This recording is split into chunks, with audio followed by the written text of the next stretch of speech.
Hello everyone, my name is Kinetic and welcome back to the Elder Scrolls Online Academy. Today's news, we're going to be talking about the Templar, the skill overview, and some quick impressions of the Templar, courtesy of Tamriel Foundry. I've done two of these before, one for the Dragon Knight and one for the Sorcerer recently, and this time it's the Templar's turn. And you could kind of look at the Templar like the archetype that it seems like, a sort of holy warrior or warrior of the light or paladin sort of thing. And with these different skill lines that they have, they're pretty straightforward and easy to understand what they're actually going for here, which is really a great mixture of things for the Templar. You could easily do some tanking here, definitely some damage dealing, but this is the class that before anyone else here in Elder Scrolls Online definitely seems to be very well skilled when it comes to healing. So if you happen to be one of those people that loves healing or likes to be a support class kind of person, Templar is definitely looking like that would be the way to go, and you'll see that in the skill lines later on. And remember guys, that for all of what we're about to look at, this is all stuff that is in development, so it's pretty much guaranteed that a lot of this stuff has a very high chance of changing at some point or another. And also, I haven't really been mentioning it, but for you Elder Scrolls Online noobs, also remember that these skills have the ability to be morphed into something different. So for example, sometimes a single target ability may be able to be morphed into like an AoE effect or something of that nature, or you can morph maybe a damage ability and then it becomes a damage plus stun or something like that. I'm just kind of making stuff up, but just understand that when we're looking at these skills and stuff like that, they may seem very cut and dry, but there's a lot more potential for these than what meets the eye right now, especially since we're just looking at things in black and white here. But yeah, keep that in mind as we kind of go over these. So let's go over first the Aedric Spear, and this is kind of a neat skill line. It introduces the concept of what seems to be like conjured weapons, damage dealing, and almost crowd control type of abilities, but not the same as what we were seeing like with the Sorcerer, with definitely immobilizing or stunning or something like that.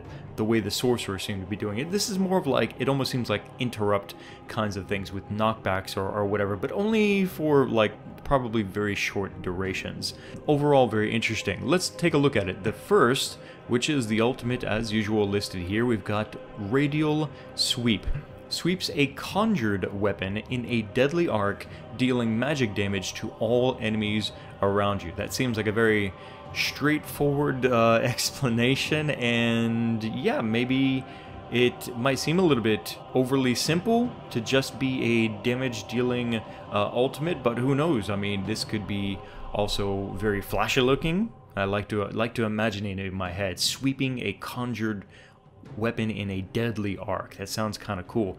And I imagine, since it is an ultimate after all, that it would do significant amounts of damage, and it's also dealing damage to all enemies around you. So it sounds pretty awesome, like the kind of thing you definitely want to do in the thick of the battle. We've got some more things going on here. We've got Puncturing Strikes, a 4-hit attack dealing chained damage to any foes in front of you. The final hit knocks back the closest enemy. So there we go, we're starting to see a little bit of knockback effect, and we're kind of also seeing more not just single target, but hitting any foes in front of you, which is quite cool. The Aedric Spear seems to have a multi-target kind of theme going on for it here with its skills. Here's something that caught my eye. This is something that doesn't just deal damage or something simple, but actually also gets your allies involved. It's called Spear Shards. Deals magic damage to all enemies in a target area. One target is disorientated for a short duration. An ally may pick up the spear, granting both of you bonus damage for a short time. This is pretty neat sounding. So basically, if your buddy is over there and he's getting surrounded and perhaps beat down by a bunch of enemies, or maybe he's on purpose trying to gather up a bunch of enemies, then you can throw this Spear Shards ability over there. It will land near him, causing damage to everybody in that area, and then he can pick up that spear, and it will grant both of you bonus damage for a short time. That sounds pretty neat. I like the way that, I like the little bit of synergy kind of thing going on there. Here we go. We've got a more defensive ability here called the Sun Shield. Create a damage absorption shield with strength based on your maximum health, dealing damage to nearby enemies on activation. The shield returns a damage and is replenished by a small amount each time it is struck by an enemy. The Templar no longer regenerates magicka while the shield holds. So this is kind of cool. It also introduces a little bit of a sort of sacrifice mechanic, something we saw quite a bit of in the Sorcerer's skill lines, I thought. And then we get into some of the passives. I think the only thing that really stood out to me was the Spear Wall. Increase the amount of damage you block while you have a spear ability slotted. So again, we're kind of looking at and seeing some of the possible tanking aspects here for the Templar with Spear Wall, and increasing the amount of damage you can block by simply having a spear ability slotted in your skill bar, which is pretty neat. Next up in the Templar's arsenal is Dawn's Wrath. Now we're definitely seeing a lot more damage being dealt here with the Dawn's Wrath skill lines, starting off with the ultimate Nova. You gotta love an ability, especially an ultimate with a name like Nova. Calls forth a miniature sun at your target location, causing all nearby enemies to deal less damage while taking damage over time. Allies may activate the Supernova synergy, dealing damage and stunning all enemies in the area. Now, I have got to admit, this sounds way cooler than the Aedric Spear's ultimate. I mean, it sounds like it just has so much more interesting kind of factors going on here. It causes all nearby enemies to deal less damage, and they take damage over time. That's really, really cool. So basically, it's sort of like blinding them, so it makes it more difficult for them to actually deal damage, and they're also burning from the nearby Nova. And there's also synergy capabilities with your allies, which it really, really sounds much more interesting, again, like I said, compared to the Aedric Spear ultimate. Now this is probably one of, if not the biggest skills to be looking at here for the Dawn's Wrath line. It's called Sunfire, and we've seen this many times in the gameplay videos and trailers and stuff like that for ESO. Sunfire hurls a white-hot projectile at an enemy, dealing both initial damage and additional damage over time. The target is snared for a short duration, so we get a little bit of damage directly, we get some damage over time, and a little bit of crowd control here as well. We got something here called Backlash. Stores up incoming damage. When the effect ends, nearby enemies each take some base damage, plus the full amount of damage taken by the Templar during the Backlash duration. Wow! Wow, that sounds really, really cool. So when the Templar activates this, if there's people that are just dumping their cooldowns onto the Templar, it sounds like it's really gonna blow up in their faces when Backlash ends. Speaking of blowing up in their faces, Eclipse sounds very interesting as well. The Templar reflects negative single target spells back towards enemy casters. Recasting the Eclipse spell becomes more expensive for a short time. That's an interesting kind of concept there for Eclipse. It's a very powerful sounding reflect kind of ability, but also isn't something that Templars will be able to abuse, that sounds like a good balance for it. And this just sounds genius right here. Blinding Light causes all incoming attacks to miss. Sometimes a missed attack causes the attacker to become off balance. That sounds really, really nice. There's a lot of a lot of protection kind of things going on here in the Dawn's Wrath skill line. Now, in the passives, there are two things that really stood out to me. First of all, we've got Prism. Gain additional ultimate when activating a Dawn's Wrath ability. Now, this sounds actually really useful because anything that could help you cast your ultimate more often just sounds like something you should really consider, at least something I would really consider for any build in the Elder Scrolls Online. But of course there is that tie there that you have to have some kind of Dawn's Wrath ability to activate, otherwise there's no point to it, right?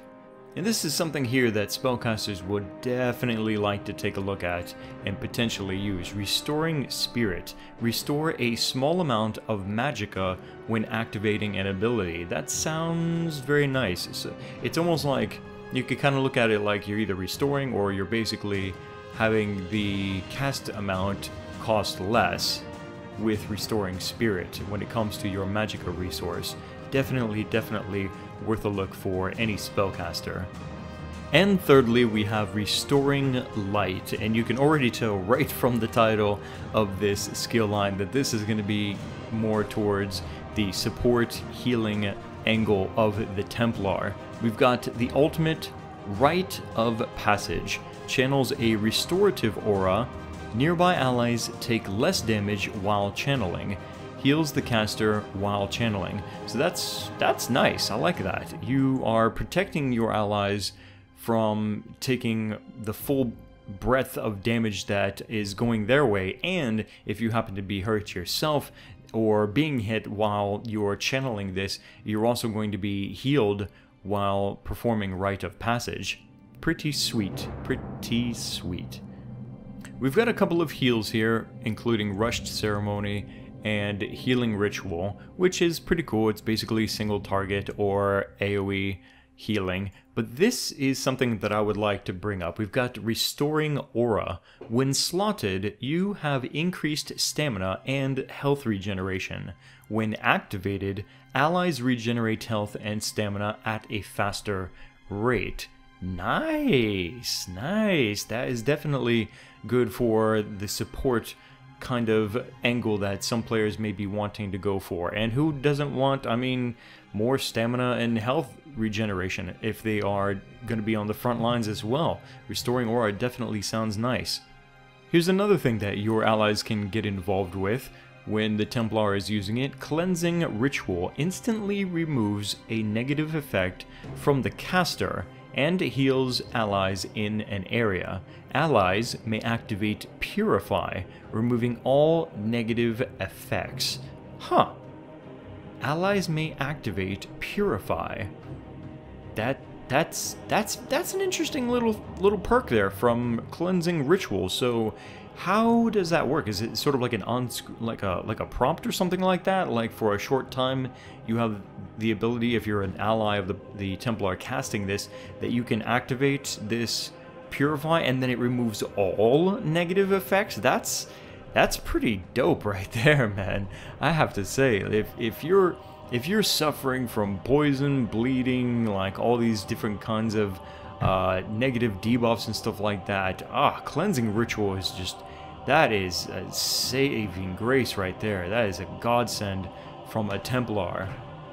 Rune Focus creates an area of self-protection, gaining immunity to interrupt effects and taking less damage while the effect lasts. So when you absolutely, positively cannot be interrupted in what you are doing, Rune Focus is going to help you accomplish whatever it is that you definitely need to do, and it will help protect you not from just being interrupted in what you want to do, but also protects you from incoming damage while this is activated.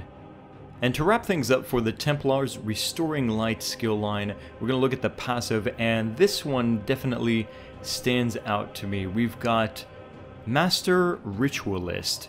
Increased resurrections speed. Players are resurrected with additional health with a chance of not consuming a soul gem in the process. And that, my friends, is all that I have for you today at the Elder Scrolls Online Academy. For the full details on the entire skill overview, not just my quick impressions, but the full write-up for the skill overview Templar, definitely check out Tamriel Foundry's website and this article. There's a link to it down in the description below. But before you do that, definitely leave me a comment and let me know what you think about the Templar. Click the like button and stay subscribed because more Elder Scrolls Online news and gameplay is coming up very, very soon. My name is Kinetic, and I'll see you guys next time.